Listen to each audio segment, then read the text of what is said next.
esa cosa que es el mensaje que nos entrega información, ¿sí? Por ejemplo, si vemos en la calle un disco, vamos manejando y vemos un disco de una E cruzada con una diagonal, pues quiere decir que no te estaciones porque te puede ir mal. Ahí no, ¿verdad? O vamos igual en la autopista o en una carretera y nos marca un, un señalamiento, curvas casi en forma de zigzag, nos está representando un camino muy sinuoso. Cuando vemos un carrito que va hacia abajo, aguas, porque es una pendiente, ¿sí? Bien, cuando nosotros pues, le ponemos cuernos a un compañero, también es otra representación, ¿no? Pero esa ya es más canija, ¿no? Ya está representando otra cosa en contra de una persona, lo que no vamos a admitir aquí, ¿sí? Y hay muchas señales. Entonces, las señales son la representación del mensaje que se quiere enviar, el cual contiene información, como nos dice Gloria, y es el resultado de una perturbación. Puede ser innata, puede ser producida por el hombre.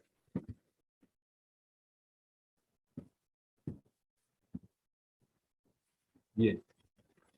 Señales.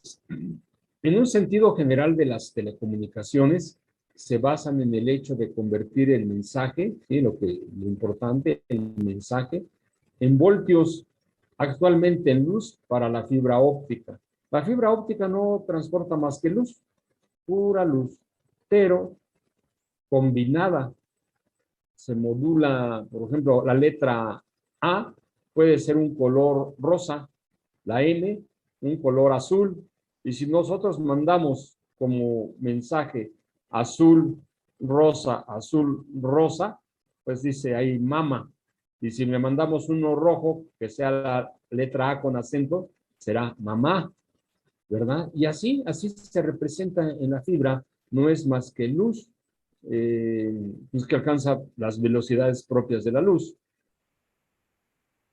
de 300,000 kilómetros por segundo. Para que tengan idea de qué tan rápida es esta velocidad, háganme cuenta que en un segundo, en el lapso de un segundo, una partícula que llegue a alcanzar la velocidad de la luz, que llegue, porque según la teoría, pues no, ¿verdad? Que llegue a alcanzar la velocidad de la luz, le daría 7 vueltas y media al ecuador terrestre, ¿sí? Entonces, pues solamente Superman puede alcanzar esas velocidades, ¿verdad? Entonces, pues las señales en un sentido general de las telecomunicaciones se basan en el hecho de convertir el mensaje en voltios, actualmente en luz para fibra óptica. Una señal eléctrica puede ser una onda de voltaje o de corriente que pueden describirse matemáticamente como la variable de las señales contra el tiempo. Esto lo debieron haber visto el semestre pasado. Si no, aquí estamos retomando lo más importante.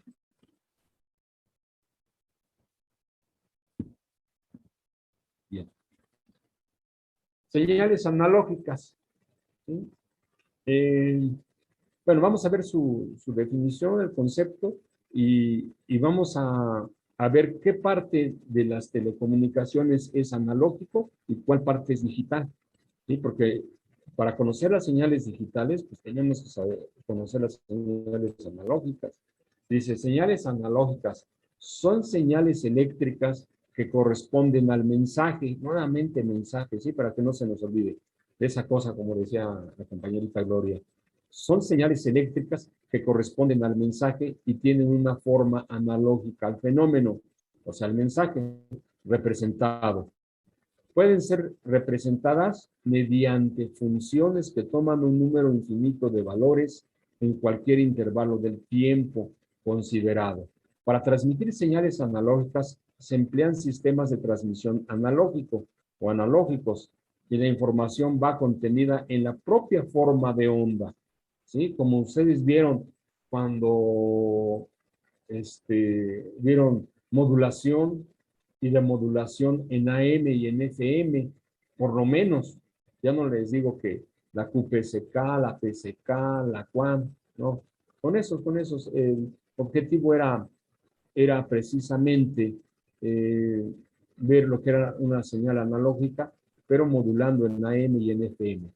Ya las otras, ya nos corresponden estudiarlas a nosotros, como es la PCK, la QPCK, la QAM, etcétera, etcétera, ¿sí?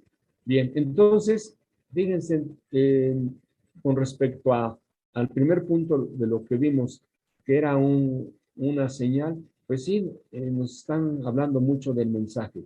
Sí, las señales para nosotros en telecomunicaciones deben de llevar información, o debe de llevar ese mensaje de información, como lo dijo la compañerita Gloria, ¿sí? Entonces, esas son las señales analógicas. Pero en un sistema de telecomunicaciones que es para donde vamos, ¿sí? A lo mejor alguno de ustedes me dice, no, es que yo no voy para telecomunicaciones, yo voy para electrónica. Bien respetado, pero jóvenes, tomen en cuenta que ahorita no sabemos dónde vamos a trabajar, si dónde nos vamos a desarrollar. Y a lo mejor, pues, con suerte caen exactamente en el medio de la electrónica, pero a lo mejor la vida nos lleva por el lado de las telecomunicaciones, a lo mejor las telecomunicaciones en microondas o en fibra, en fin, ¿no? Sí, entonces, nosotros tenemos que estar preparados para podernos desarrollar en el medio, ¿sí? Y en el medio de las telecomunicaciones, de las microondas, que es lo que, no, lo que vamos a estudiar y con lo que vamos a terminar la carrera, pues está dividido en dos partes, ¿sí? Una que le llaman del radio hacia afuera, del radio hacia la antena y al medio de transmisión, que puede ser el aire, porque las microondas se propagan en el aire o en el vacío, ¿sí? O también señales que se transmiten en cable de cobre o en otro tipo de metal e incluso en el agua, ¿sí? Para transmitir en el mar, en el interior del mar, y tener comunicación, pues sí tenemos que ver qué es lo que tenemos que hacer ahí, porque el agua nos representaría una atenuación muy grande, y ese es el objetivo con el que van a terminar la carrera, ¿sí? La señal que sale del radio hacia la antena, bueno, primero del radio hacia una línea de transmisión, puede ser un cable coaxial, puede ser un cable bipolar o puede ser una guía de onda. De ahí, de la salida del radio hacia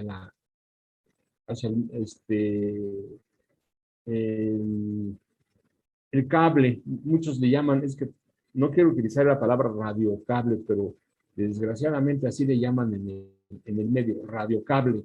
Muchas veces no es un cable, es una guía de onda, pero así le llaman. Aunque sea guía de onda, no, ¿sabes qué? Ponle o cámbiale el radiocable, ¿no? Que ya, pues cambiamos el radiocable, que muchas veces es una guía de onda, ¿no? Bien, simplemente el dispositivo que va a llevar la señal hacia la antena, ¿sí? Ese elemento también lleva una señal, al igual que la antena y al igual que el medio de transmisión, que es una señal analógica, ¿sí? A lo cual se le llama RF o radiofrecuencia, del radio para afuera, ¿sí? Entonces, pero del radio hacia abajo, hacia adentro, hacia donde nos entrega la información, ya sea en un teléfono celular, en una pantalla de video, etcétera. Ahí sí las señales pueden ser analógicas o pueden ser digitales, ¿sí? Y la digitalización es lo que nos va a tener entretenidos en este semestre, porque vamos a ver que a través de la modulación podemos tener diferentes señales digitales, ¿sí? Aunque están representadas en unos y ceros, pero esos unos y ceros se pueden modular de diferentes maneras. Ahora existen como 20 formas de modulación de una señal digital, ¿sí? Entonces, la señal analógica, esa nunca va a cambiar, nunca, ¿sí? Va a ser del radio hacia la antena. Bien. Ejemplo, aquí tenemos un sistema telegráfico, el cual mandaba señales a través de una línea, de un solo cable. ¿Y cómo estaba construido el circuito? ¿Sí? Este circuito es muy bonito de hacer. Funciona, ¿eh? Funciona. No porque lo vean representado así, casi como un esquema, funciona. En alguna ocasión que vi también comunicaciones analógicas en La Salle, hicimos y funciona bien. No es más que una batería, eh, un switch. Este manipulador es un switch que tiene un resorte para que al picar o al cerrar el circuito a través de una línea que puede ir tendida por postes, por kilómetros, ¿sí? Llega a una bobina, igual el otro extremo a tierra.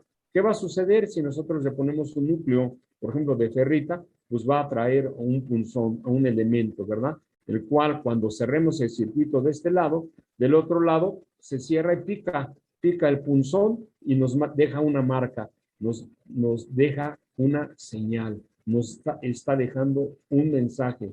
Y dicho mensaje es un elemento susceptible de información. Entonces nos va a dejar información. Y si tenemos un rollo donde se pueda poner, al punzón se le ponga tinta, pues nos va a dejar ciertas marcas, a lo cual se le llama telégrafo. Esta es la representación de un telégrafo. En aquel entonces, ustedes han escuchado el dicho, hay pájaros en el alambre, ¿sí? Y viene del telégrafo. Lo que pasa que esta línea puede ser de varios metros o varios kilómetros. Y cuando los pájaros se posaban en el cable, cambiaba su impedancia, cambia su impedancia característica. Y le vamos a preguntar al compañero Alejandro Patricio. Ale, mi buen futuro ingeniero, ya se quedó dormido Ale. No se preocupen, que hay compañeritos que toman la clase todavía acostados. No, profe, aquí estoy. Es que no encontraba, no me agarraba, perdón. Ok. No, ya estaba pensando mal, perdón. Ale, ¿has escuchado el término impedancia característica? Sí, lo manejábamos en ondas guiadas. O en una materia, ¿no? ¿En qué materia viste ese concepto? Primero lo vimos en ondas guiadas. Ok, muy bien. Para las líneas de transmisión. Para las líneas de transmisión, exactamente. ¿Sí? ¿Para qué nos sirve la impedancia característica?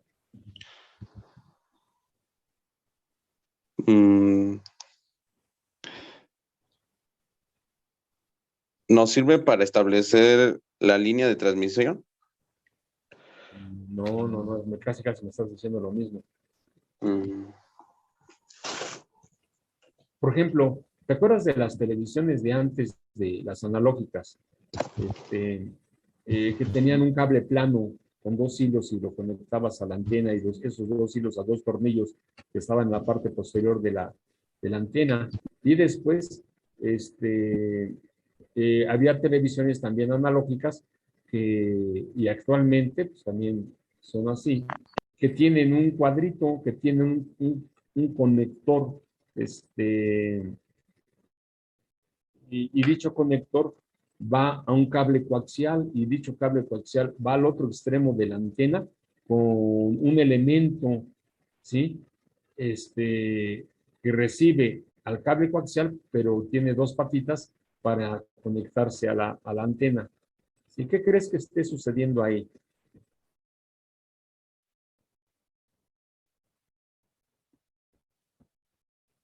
Están acoplando la antena, ¿sí? La antena a el receptor, a la televisión.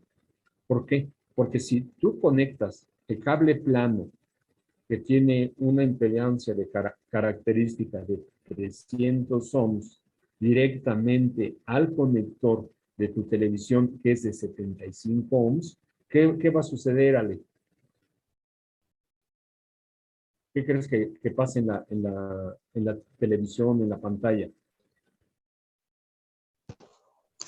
Puede llegar a dañarse, ¿no? Porque está superando la impedancia.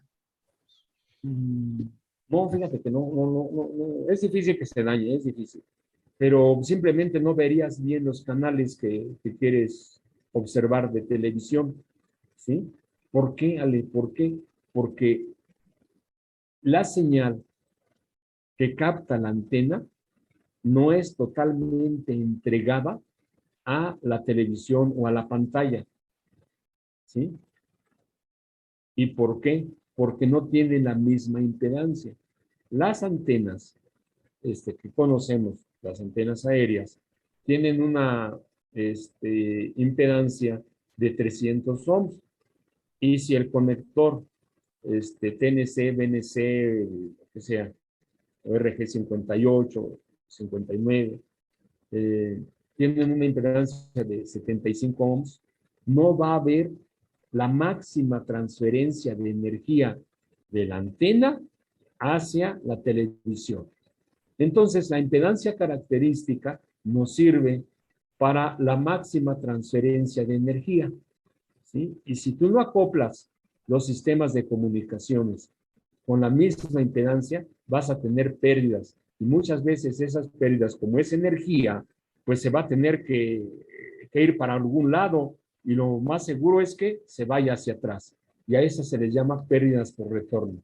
Esas pérdidas por retorno son perjudiciales para los sistemas de comunicaciones. Podemos aceptar, no son sistemas perfectos, podemos aceptar cierta cantidad de BSWR, así se le llama, o pérdidas por retorno.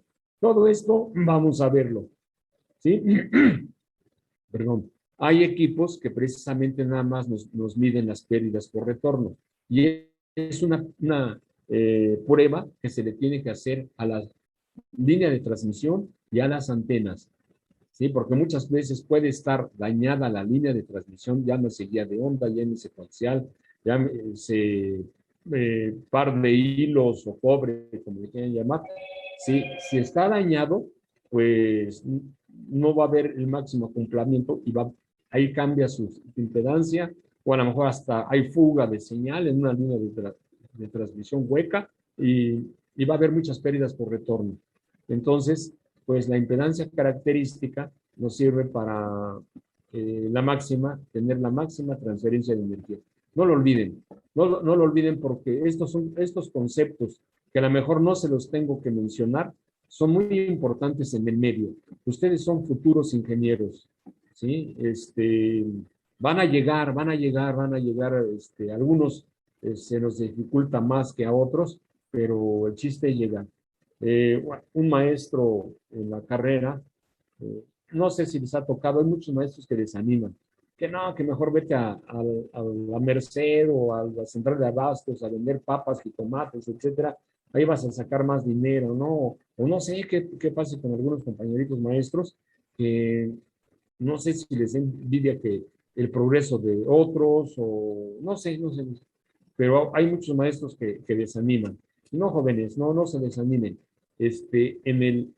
Ustedes van a vivir una época de oro, así me tocó a mí me tocó una época de oro cuando eh, anteriormente del 90 hacia atrás, más o menos del 90, 89, 90, 91, en esos años, todo era analógico, toda la comunicación era analógica, ¿sí?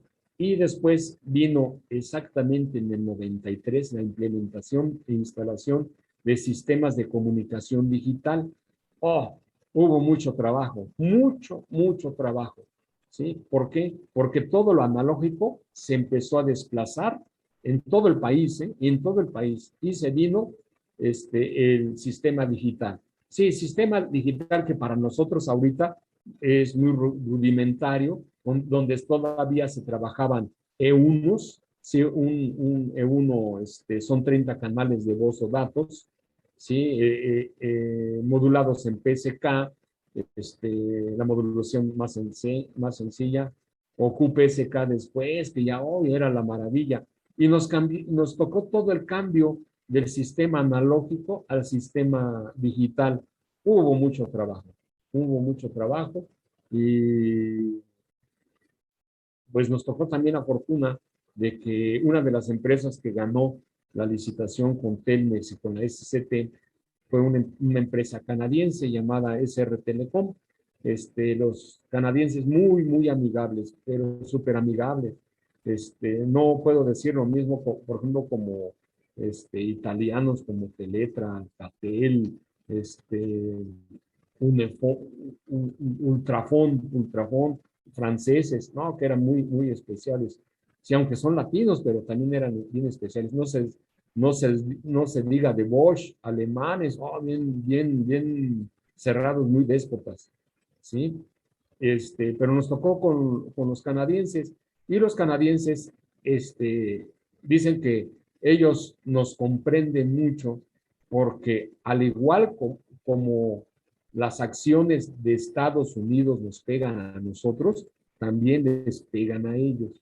Entonces vinieron aquí con sus equipos, se instaló, se empezó a hacer el cambio digital, incluso en poblaciones rurales, en las centrales, y, y hubo mucho trabajo. Ahorita ustedes van a vivir una época muy fuerte, muy bonita, de mucho auge, que es la implementación e instalación del 5G. Y después el 6G, y así sucesivamente. Pero ahorita en México viene el 5G, donde pues ya países, creo que ya les había comentado, como Guatemala, como Centroamérica, ya tienen muchos de esos países el sistema 5G. Aquí apenas se está instalando. Hay cambios en sistemas de fibra, en sistemas de telecomunicaciones vía microondas, en par de cables, etcétera, para alcanzar las velocidades que se requieren para la 5G. ¿Sí? Ya ustedes han leído un poco de ello, cuál es el objetivo de la 5G, tener mejor comunicación, pero también arrancar con los que son los sistemas automatizados. Eh, entonces van a vivir una época de oro, aprovechenla, ya se empieza a instalar apenas este año, se está empezando a instalar. El año pasado, pues, fueron licitaciones, qué equipos se van a meter, o sea, ponerse de acuerdo entre las grandes compañías, que se le llaman carriers, como Telmex, Telcel, AT&T, se llaman carriers, con las compañías proveedoras de equipo. ¿Sí? Entonces, no se desanimen, hay trabajo, pero el trabajo está competido. Si ustedes quieren estudiar, si quieren alcanzar un puesto inmediato de prestigio, una jefatura, eh, una dirección, pues va a ser a los que más destaquen. Y ahí es donde entran ustedes en competencia. De que van a tener trabajo, estoy seguro. ¿De qué? Pues depende de ustedes. Depende de su entusiasmo, de su energía, del fuá que traigan cada uno de ustedes, ¿sí? Y les voy a decir algo bien importante que es experiencia. Las personas que mejor trabajan en nuestro medio son las mujercitas, las compañeritas, en verdad. Y en todo, en todo, aunque sea en instalación, implementación, en dirección, no sé, pero en verdad no sé, por género nos rebasan. Si a una compañera que entre a instalación, hace una instalación de confianza, los conectores bien hechos, no sé, lo traen ya, es innato lo que traen. Y hacia una compañera le decimos, ¿sabes qué? Vamos a hacer el levantamiento de una central. Ellas toman las medidas de muro a muro, de piso a techo, de la trayectoria radioeléctrica hasta milímetro. Nos dicen 9.78 metros. Y vemos que nosotros los hombres con el tiempo, a lo mejor al principio siempre empezamos con 9.78, 9.7, 9.5, ahí déjalo, ahí 9.5. Y en ocasiones ya ni medimos, mira, como que son 8 metros, ahí la dejamos en 8 metros. Okay. Son como 10 metros, lo dejamos en 10. Y así, en verdad, no sé qué pasa, pero por género, las compañeras se mantienen y hacen las cosas muy bien. He tenido la fortuna de trabajar con compañeras. Aquí en la empresa era una empresa que era prestadora de servicio social con el Politécnico, y en verdad yo les decía, noten a las compañeras, incluso a propósito hacía que las compañeras formaran un equipo y veían que, oye, ¿por qué, maestro? ¿Por qué, ingeniero? Pues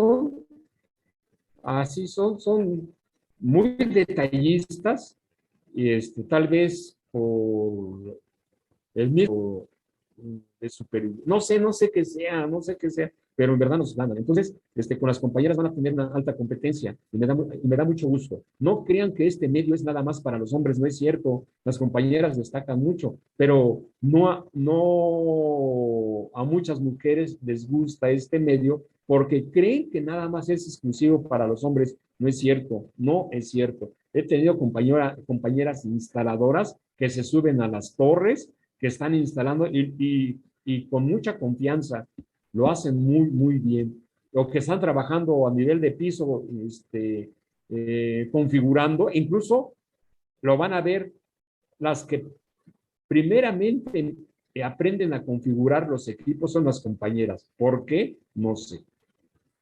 No sé, pero enhorabuena, compañeritas. En verdad que este es un medio donde pueden destacar mucho. Ya por género, ya lo traen. Y a nosotros los hombres, pues nos cuesta un poco más de trabajo implementar, construir, instalar. Ustedes lo hacen muy, muy bien. No crean que es nada más área para los hombres, no, en verdad. Y les puedo mencionar muchos ejemplos, ¿no? Bien, pues volvemos a nuestro tema. Bien, la línea de transmisión que va por varios cientos de metros o algunos metros o kilómetros, cuando se para un pájaro o una parvada de pájaros en el alambre, cambian su impedancia característica y hay una atenuación en la respuesta del otro lado. El mensaje que se quiere mandar llega muchas veces mal, llega atenuado. ¿Por qué? Porque cambia la impedancia de la línea de transmisión. Pero los telegrafistas tuvieron la habilidad de conocer y calcular exactamente en dónde, a qué distancia estaban parados los pájaros para colocar espantapájaros o elementos que espantaran a los pájaros. Pero estos, pues, si no se paraban en un punto, se paraban en otro, no lo podían evitar. O muchas veces un daño en la línea de transmisión, que el cable está a punto de romperse porque se cayó un poste por algún motivo, pues cambia también la impedancia y sabían a qué distancia estaba el daño. Iban, lo reparaban y seguían con su sistema telegráfico. ¿Sí?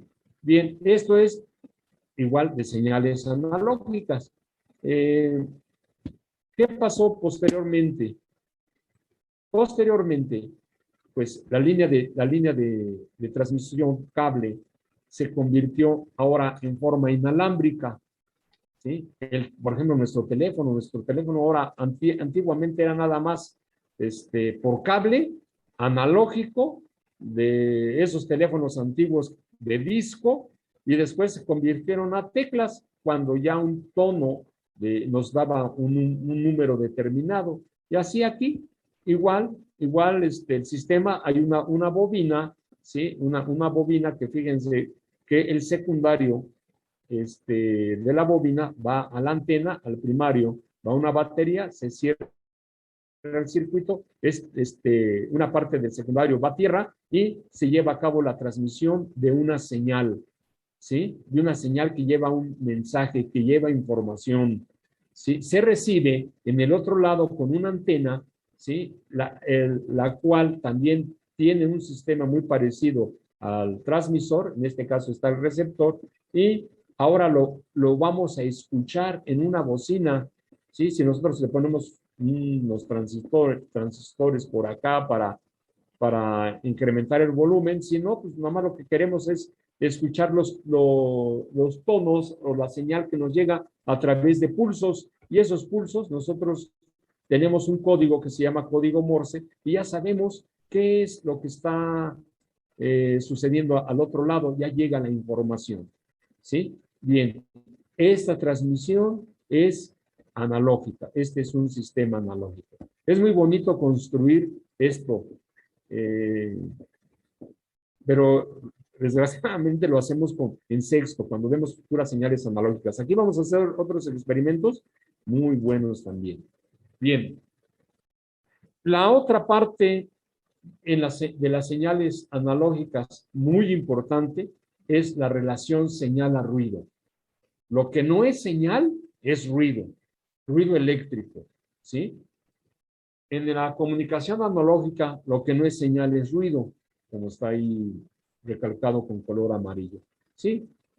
Es para, como es una relación señal a ruido, para tener una mejor comunicación, pues necesitaríamos nosotros incrementar la señal o disminuir el ruido. Muchas veces el ruido se puede disminuir conectando nuestro sistema de comunicación a una tierra física. Dicha tierra física, por norma, debe de ser igual o menor a 5 ohms. Esta es norma ITU de la Unión Internacional de Telecomunicaciones. No lo digo yo, ¿sí? Pero hay veces que, por ejemplo, en varias centrales de Telmex, donde tienen problemas de ruido, exigen que la máxima resistencia que puede medirse en un sistema de comunicaciones máximo es de 3 ohms. Entonces, hay centrales de Telmex donde dicen mi nivel de señal a ruido máximo es con una tierra de 3 ohms. Y ni modos a construirla. En este caso, ¿qué hacemos cuando a lo mejor muchas veces los 5 ohms los alcanzamos con una varilla de cobre que enterramos, una varilla de cobre de 1,5 metros, 2 metros, 3 metros, a golpes la enterramos, la metemos a la tierra en forma vertical y fue suficiente. Pero muchas veces no. Hay que poner otra varilla de cobre. Se unen las dos varillas de cobre, ¿sí? ¿Y qué va a suceder? Pues va a haber mayor conductividad de la señal no deseada. Y si no, otra más, formamos una delta, un triángulo, cerramos la delta y lo conectamos a una barra de cobre, ¿sí? Y ahí ya tenemos una tierra física. Y si no, ponerle sustancias que generalmente son electrolitos que llevan sales y se llaman intensificadores. Estos intensificadores nos sirven para disminuir la resistencia de una tierra física, ¿sí? Entonces, les menciono todo esto porque, por ejemplo, el semestre pasado no lo pude hacer, me tuve que ir muy rápido. En este caso, pues, miren, también el inconveniente del semestre pasado es que agarré al grupo a mitad del semestre. Ya habían pasado más de 2 meses y no tenían profesor hasta que nos contrataron. Yo soy profesor de contratación reciente, ¿sí? Y como les digo, ustedes son mi segundo grupo, bueno, mi tercer grupo vamos a llamarle, porque también doy sistemas de comunicación a noveno, y puedo explicarles un poco más, puedo irles dando tips de lo que sucede en el medio, no lo olviden porque es bien importante. Si ustedes se les olvida conectar un equipo, aunque sea digital, a tierra, pueden tener muchos problemas, y una mala tierra física o no conectar el equipo a tierra les pueden traer problemas de que luego le echamos la culpa a todo menos al equipo. Que porque pasó el avión, que porque llovió, porque está húmedo, porque gritó el compañero. Ya, en serio, se comporta de una forma no lógica. Todo pensamos que le afecta, pero cuando lo conectas a tierra, hasta se persinan. En serio, ay, dice, ya salimos del problema, ¿sí? Pero por cosas tan sencillas. Otras, muchas veces, sí, el cliente tiene su sistema de tierra física. Vamos a ver la barra de cobre, vamos a ver sus cables que son calibre 6 para el interior, calibre 1.0 para el exterior, y vemos todo bien. No, pues sí, ok. Pero tiene problemas nuestro sistema. Cuando encuentren esto, vayan y midan la tierra. Hay unos equipos que se llaman Meggers o que se llaman medidores de tierra, que midan la tierra física, y si no es de 5 ohms o menos, hay ocasiones que nos da 30, 50 ohms. No, pues es una mala tierra. ¿Y qué tienen que hacer? Pues mejorarlo. Decirle al cliente, no, y sabes qué, el equipo no va a operar bien porque tienes un sistema de tierra fuera de norma. ¿Sí? No, ¿por qué? Bueno, mira aquí la ITU me dice que esta es la norma, tú estás 5 veces fuera de la norma, entonces vas a tener problemas en todo tu sistema, y ya tengo problemas para instalar el sistema de microondas o el sistema de fibra. ¿Sí? Entonces tengan mucho cuidado, no lo olviden, no lo olviden. Medir la tierra física es muy importante. ¿Por qué? Porque hay una relación señal a ruido donde lo que no es señal es ruido. Y dice, cuando las señales que transportan el mensaje se transmiten en un canal, sufren alteraciones debido a las señales de ruido aleatorias. Por consiguiente, son difíciles de identificar en el receptor. Lo que les decía, sí, le echamos la culpa a todo, pero menos al equipo, menos a la tierra física. Más bien, echamos la culpa al equipo y no a la tierra física o lo que nos rodea. Para superar esta dificultad es necesario incrementar la potencia de las portadoras del mensaje. Y muchas veces por ahí, ¿no? ¿Sabes qué? Dale más potencia al equipo. Y muchas veces darle más potencia al equipo no se puede, porque también el equipo tiene una capacidad máxima de recepción. Por ejemplo, los sistemas de microondas, por lo general, el máximo nivel recibido antes de dañarse es de menos 20 dBm. Si ustedes, por ejemplo, reciben menos 10 dBm, ¿no? Pues ya están saturando al equipo y el tiempo de vida del equipo se ve reducido. Y entonces, mucho cuidado, ¿sí? Porque incrementar señales de potencia, nada más así, podemos dañar nuestros equipos. Bien. También se debe mantener una determinada relación de la potencia de señal a la potencia de ruido. Esta relación es la signal noise, o sea, con S de signal, N de noise. Constituye un parámetro importante en la evaluación del comportamiento del sistema. ¿Sí? Bien, entonces no olvidar esta parte de la relación señal a ruido. Acuérdense que estamos tomando, estamos recapitulando lo que ustedes debieron haber visto el semestre pasado. Vamos a preguntarle a otra compañera. García Saavedra, Perdone, pero es que son los que aquí aparecen en forma inmediata. Sí, profe. Compañerita jefa de grupo, ¿sí recibiste ayer la información, los libros? Sí, ya los compartí. Los compartí. Muchas gracias. Sí, sí, señora. Sí, Bien, compañera, estos temas los vieron el semestre pasado, sí, profe. ¿sí? Ok, muy bien. Gracias. Bien, continuamos.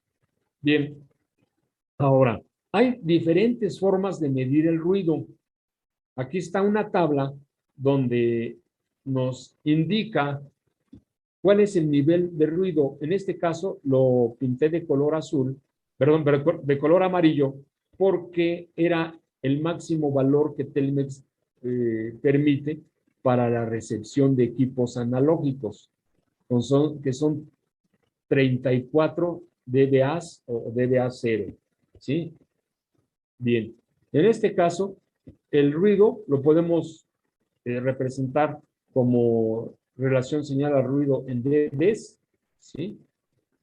Son 2 unidades de potencia que podemos comparar y la relación se da en dBs o en dBms, OPs, etcétera, etcétera. Esta tabla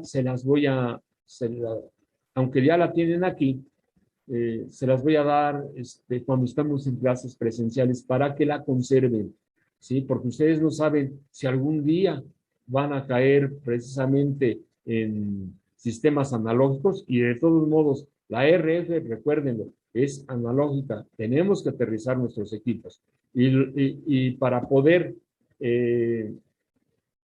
entregar un equipo, en muchas ocasiones les dan ya sea eh, les dicen, yo máximo te puedo recibir con 34 dBA0, pero si su equipo mide nada más relación señal a ruido, aquí tiene la tabla de conversión, ¿sí? Bien. Ahora, para que las comunicaciones sean más rápidas y de mejor calidad, conviene incrementar las potencias de señal a ruido y el ancho de banda. Ok, pero aquí vienen unos inconvenientes. ¿Sí? Dice, para que la comunicación sea más rápida y de mejor calidad, conviene incrementar las potencias de las señales a ruido y el ancho de banda. Como les había dicho, incrementar la señal no siempre es conveniente. En muchas ocasiones, si ustedes tienen un cierto sistema de ruido que no pueden mejorar por la puesta a tierra, ok, podemos incrementar la señal, ¿sí? Pero teniendo cuidado de no llegar a los límites de saturación de los equipos, ¿sí? Entonces, podemos incrementar la potencia. Y la otra es incrementar el ancho de banda, ¿sí? ¿Para qué? Para tener la misma información en un ancho de banda mayor, ¿sí? Pero en muchas ocasiones ese ancho de banda implica que pueda cambiar nuestra frecuencia, ¿de acuerdo? Bien, y si cambia nuestra frecuencia, ¿para dónde nos conviene más? Pues nos conviene que se incremente la frecuencia, ¿sí? Recuerden, por ejemplo, en FM eh, la, la frecuencia es mayor que la de AM, ¿sí? Y en FM ya el ruido ya no es considerado porque hay muy poco ruido, la afectación por ruido es menor, ¿sí? Que en AM. En AM es susceptible del ruido. Entonces, pues vámonos para arriba. Si vamos a cambiar ancho de banda, pues vámonos para arriba, porque si nos vamos más abajo, una frecuencia menor, pues vamos a tener problemas de que el ruido nos afecte más. Bien, en estos dibujos, aquí estamos representando un canal, un canal, y esta mancha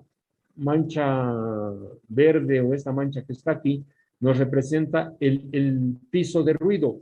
Todas las señales tienen un piso de ruido cuando las vemos forma discreta, ¿sí? Cuando nosotros lo vemos en un analizador de espectros o simplemente vemos la señal en el dominio de la frecuencia, ¿sí?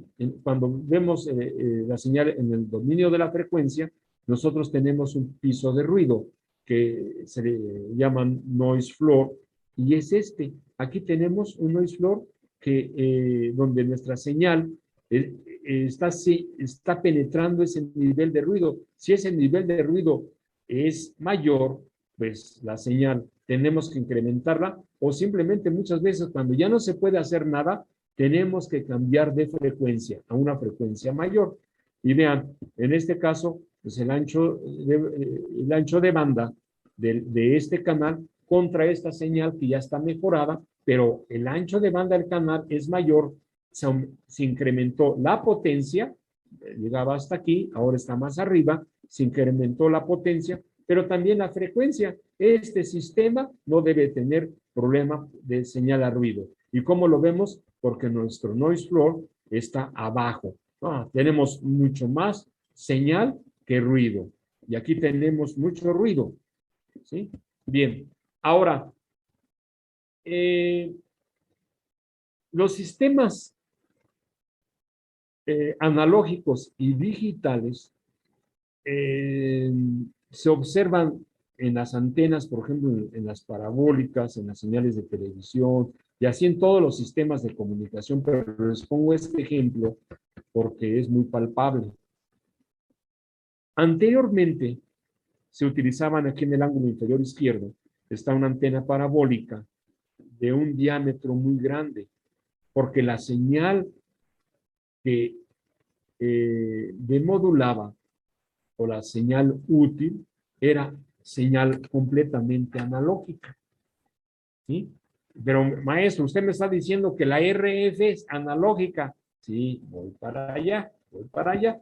Estas antenas, dependiendo de dónde se encontrara el sistema de televisión o de comunicación, eran de un diámetro de 3 a 5 metros. Esas antenotas que por ahí todavía ven en los techos de algunas casas y que todavía están funcionando, algunas de ellas, sí eran antenas muy grandes, porque aquí se necesitaba mucha señal. En la punta le ponían un elemento que se llamaba o se llama LNA. Es un amplificador de bajo ruido, ¿sí? Un amplificador que incrementaba la potencia de la señal y disminuía por filtros la señal de ruido. Era muy importante, ¿sí? Bien, entonces utilizábamos antenas muy grandes porque la señal era completamente analógica. En las señales digitales se utilizan antenas muy pequeñas. Mientras aquí nos interesaba recibir mucha señal, en esta no. En esta, con poca señal que se reciba y a la hora de modular se vea que hay un 1 y un 0, o un conjunto de unos y ceros o pulsos, o no la existencia de estos pulsos, pues ya tenemos una señal digital. Esa señal digital se demodula de cierta manera y nos entrega la información requerida. ¿Sí? Bien, pues esa es la diferencia. Mientras que aquí estamos utilizando con poca señal los pulsos que vienen modulados en la RF, aquí se necesita grandes cantidades de potencia para poder vencer la relación señal a ruido. ¿Sí? Y aquí también en la punta tiene un LNA por el ruido que se pueda encontrar en el sistema. No interesa mucho, pero por protección, aquí lo lleva un LNA en la punta, en el punto focal de la parábola. Aquí sí es necesario, muy necesario. ¿Ok? Bien, continuamos. Las señales de telecomunicación dice que es una función de una o más variables independientes que nos proporciona la naturaleza o comportamiento de un fenómeno, ¿sí? En este caso, las señales en telecomunicaciones, dice, es una función de una más variables independientes, ¿sí? Ya esa parte también lo tienen que conocer bien, de una variable independiente, porque la otra es una variable dependiente, ¿verdad? El resultado, que nos proporciona la naturaleza o comportamiento de un fenómeno.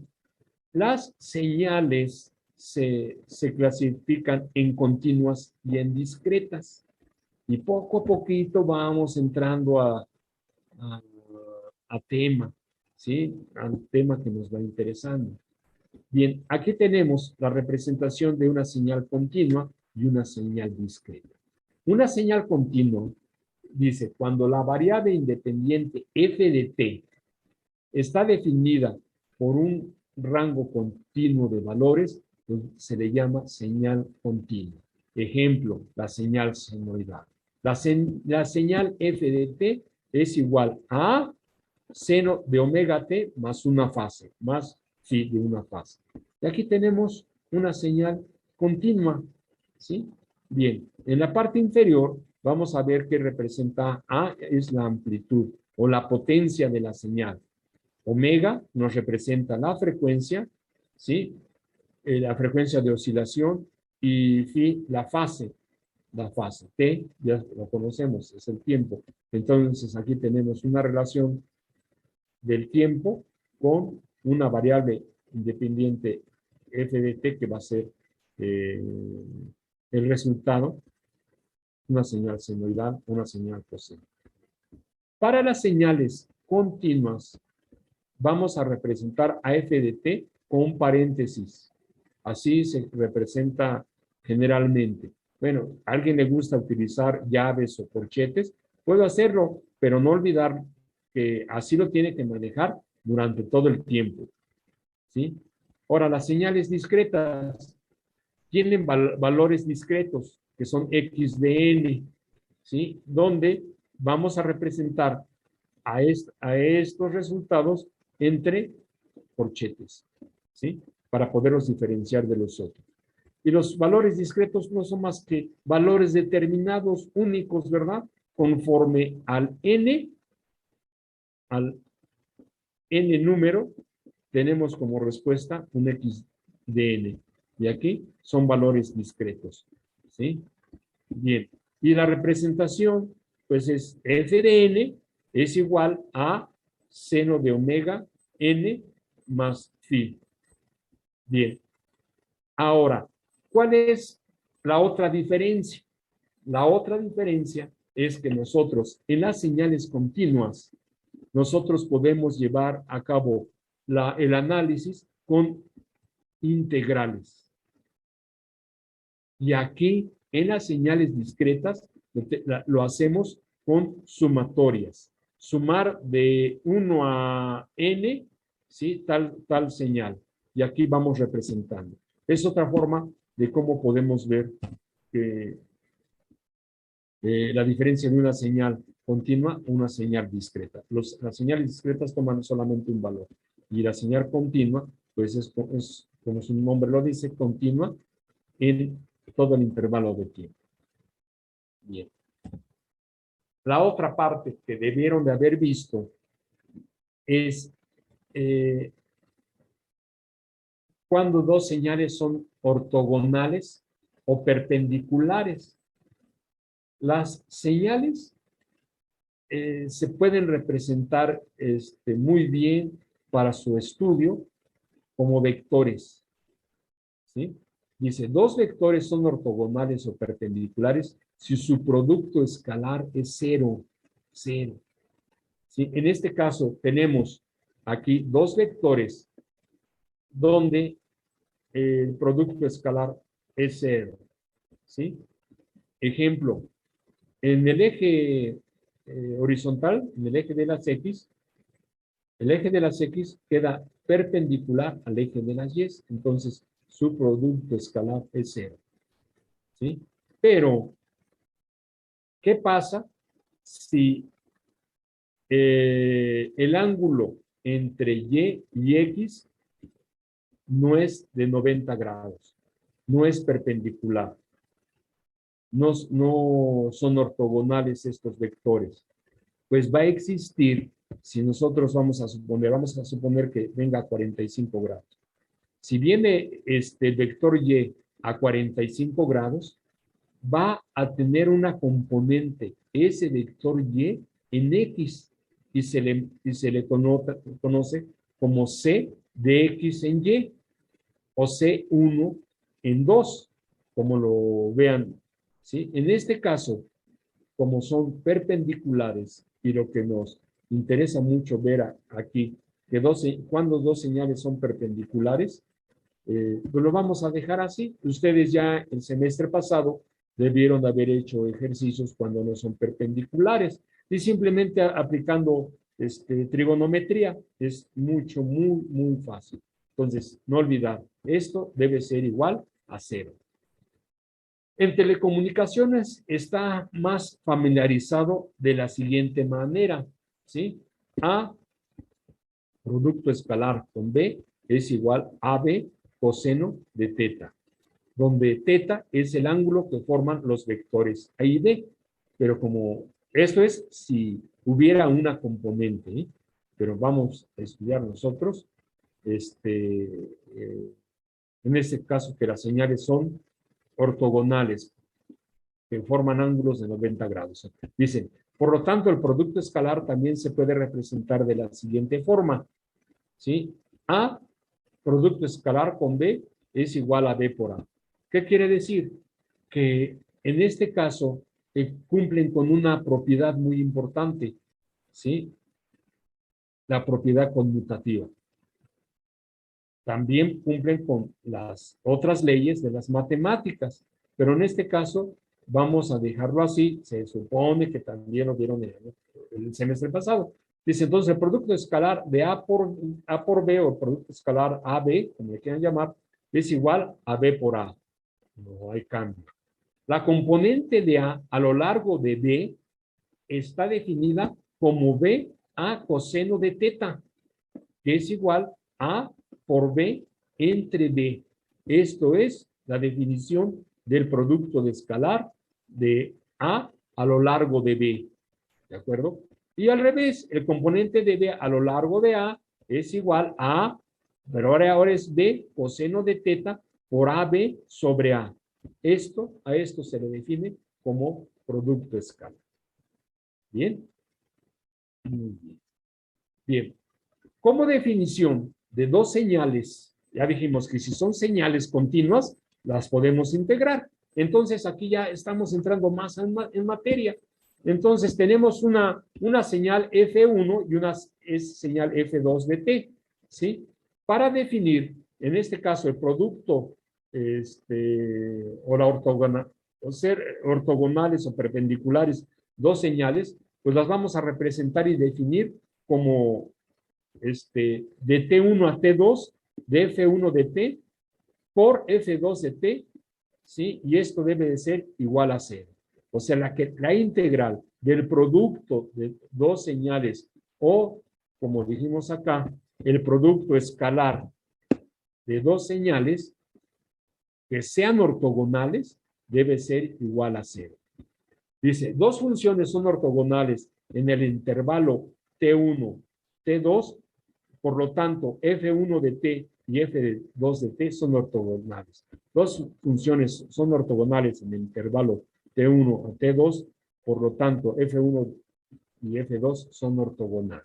¿Por qué? Porque el producto escalar nos da 0. Para vectores, el producto escalar de dos vectores, el vector 1 por el vector 2 debe ser igual a 0. Donde, si no, por lo tanto, la componente, bueno, en este caso la componente debe ser 0, ¿sí? Y si no son perpendiculares, C1 en 2 es diferente de 0. Bien, aquí ya vamos con un ejemplo. Este ejemplo sí se los quiero mencionar bien, que quede bien.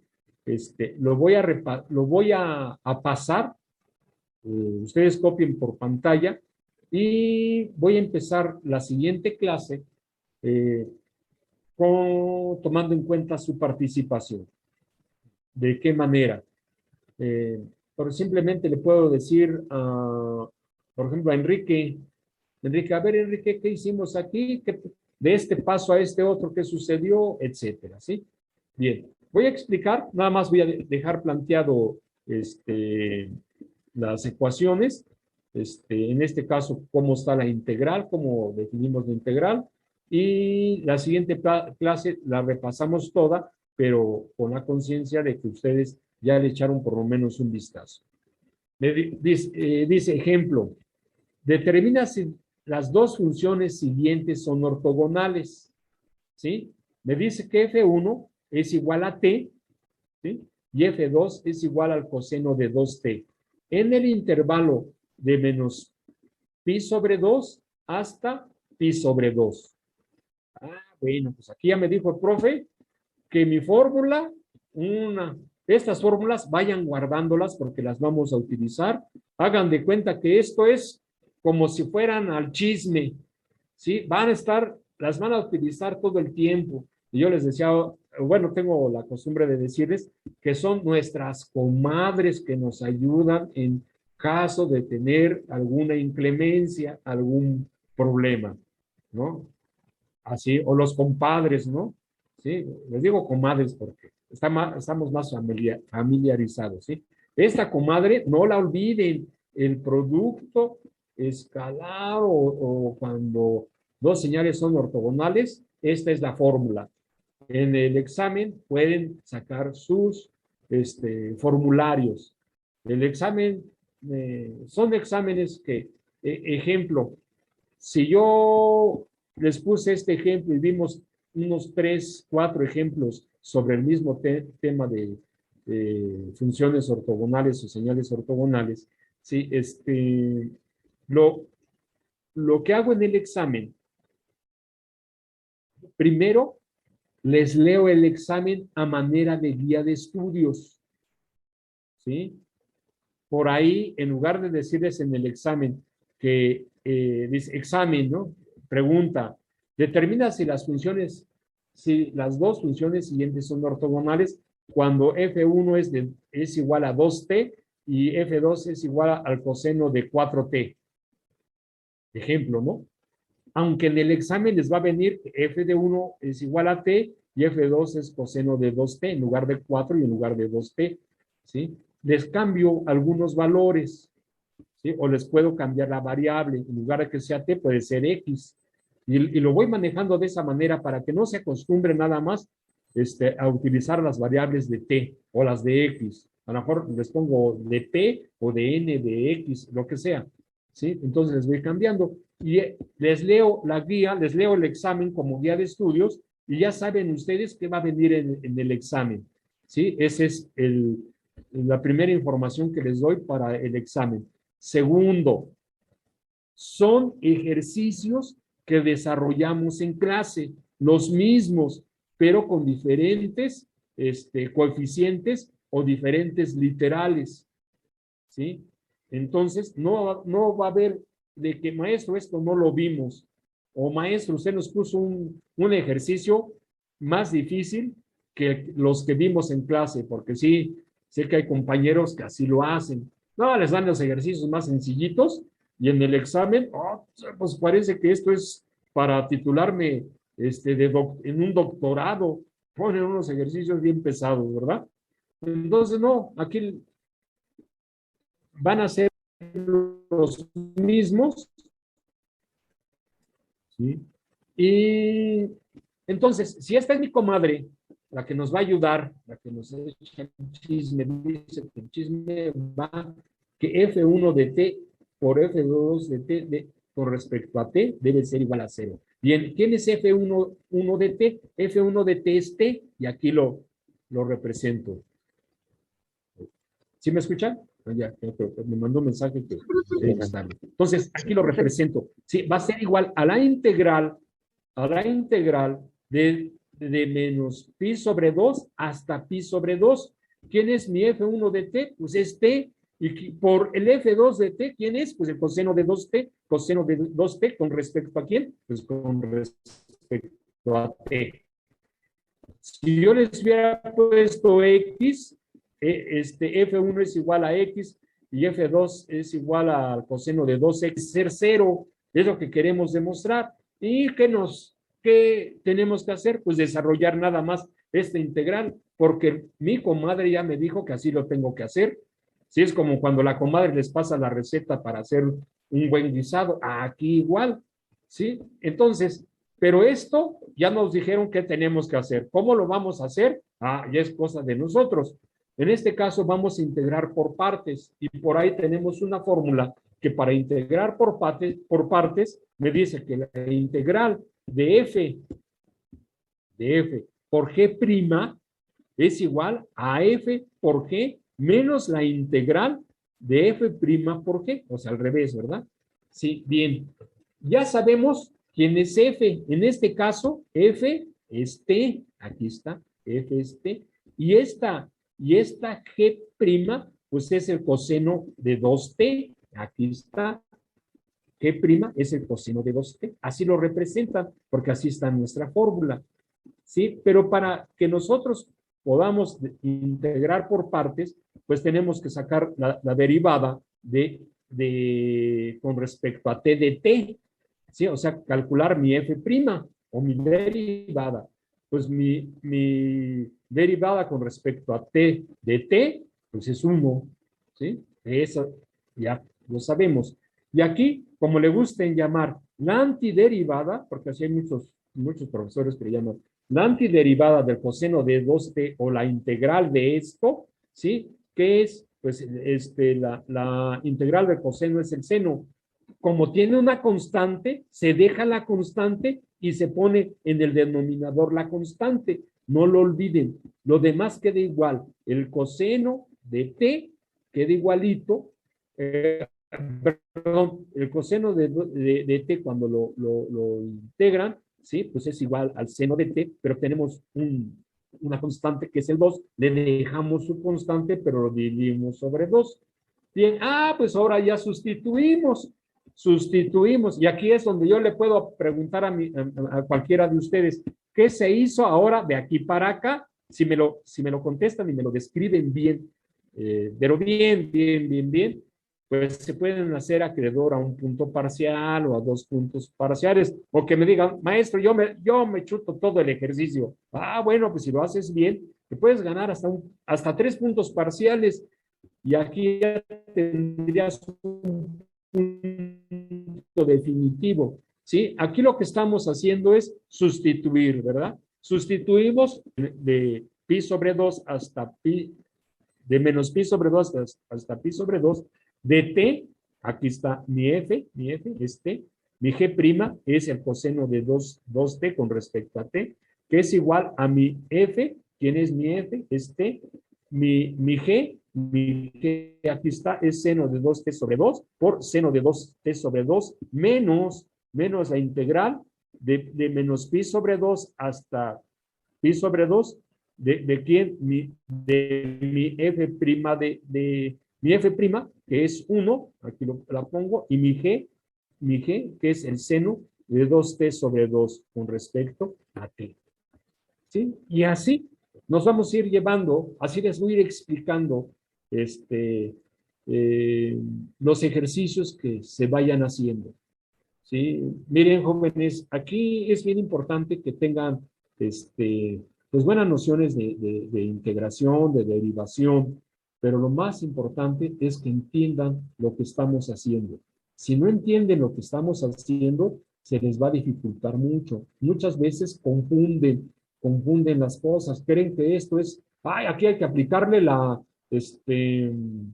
no sé, teorema de convolución, y empiezan a hacer otras cosas. No, vayan identificando a su comadre. ¿Qué les dice su comadrita? Son para ortogonales, pues aquí pónganle la fórmula para funciones ortogonales y no las confundan, ¿sí? Así yo creo que en estas 2 clases ya van viendo cómo es mi manera de dar la clase, Así sencilla, lo voy explicando y si no lo entienden, lo repito y lo vuelvo a repetir. Y si no, pues ya entre algunos compañeros que lo hayan entendido, pues les vamos explicando. Aquí es importante que cuando se termine la clase lo hayan comprendido bien. ¿Sí, jóvenes? Bien, la próxima clase vamos a hacer este mismo ejercicio, pero miren, ahí copienle para que sepan qué es lo que se hizo, ¿sí? Y copienle también para que vean que se hizo. Y al final, miren, nos da 0. Quiere decir que sí son ortogonales, ¿verdad? Pero lo tuvimos que demostrar, lo tuvimos que hacer. Entonces, a partir de la siguiente clase, pues voy a ir tomando su participación, ya sea en forma voluntaria o obligatoria. ¿De qué manera? Si alguien quiere explicarlo, adelante. Si veo que no hay respuesta en el grupo, pues hacemos el sorteo del número de lista y ese no lo tiene que explicar. Si no lo sabe, si no lo hace bien, así como hay puntos de más, a lo mejor, no, sabes que mi cuate tienes un punto menos, o ponte a estudiar por lo menos, te damos una chance, ¿no?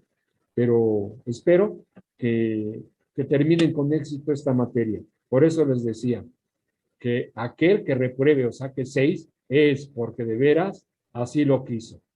Y no creo que se quieran reprobar, no creo que quieran quedarse con un 6. Tienen la oportunidad de pasar con 10 y pasar muy bien. Jóvenes, pues por hoy hasta aquí le dejamos. No olviden también los consejos que les voy dando.